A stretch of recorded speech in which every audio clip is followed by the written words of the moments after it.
একদিন রাজামশাই বসে বসে তার দুপুরের খাবার খাচ্ছিল। তখনই দুষ্টু রানী তার শরবতে বিষ মিশিয়ে দেয়, আর সে যখনই সেই শরবতটি খায় তখনই সে মাটিতে লুটিয়ে পড়ে। তার মানে সে মারা যায়। এতে রানী খুব খুশি হয়। রাজকন্যা লুকিয়ে লুকিয়ে সব দেখে ফেলে। ডাক্তার আসে আর বলে যে রাজা আর এই পৃথিবীতে নেই। এসব শুনে রাজকন্যা পালিয়ে যায় আর সেনাপতিকে গিয়ে সব খবর জানায়।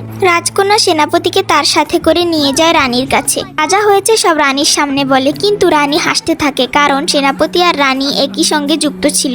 রাজকন্যা এসব দেখে পালাতে যায়, কিন্তু সেনাপতি রাজকন্যাকে ধরে ফেলে আর তাকে নিয়ে গিয়ে রাজ্যের বিশাল কারাগারে বন্দি করে রাখে, আর দুইজন প্রহরীও দেয়। আর এইদিকে দুষ্টু রানী আর সেনাপতি সবকিছুর মালিক হয়ে যায়।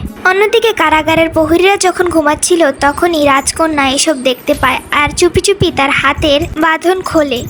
সে ঘুমন্ত প্রহরীদের চোখে ফাঁকি দিয়ে সেখান থেকে পালিয়ে যায়। সে লুকিয়ে লুকিয়ে দেখে যে সেনাপতি এখন রাজা হয়ে গেছে আর দুষ্টু রানী এখন সেনাপতির সাথেই আছে। তারপর সে সেই প্রাসাদ থেকে বেরিয়ে যায় আর তার বাবার কবরের কাছে গিয়ে কান্না করতে থাকে। সে সিদ্ধান্ত নেয় যে সে তার বাবার মৃত্যুর প্রতিশোধ নেবে। বন্ধুরা, পরের পার্টটি দেখতে হলে চ্যানেলটিকে সাবস্ক্রাইব করুন।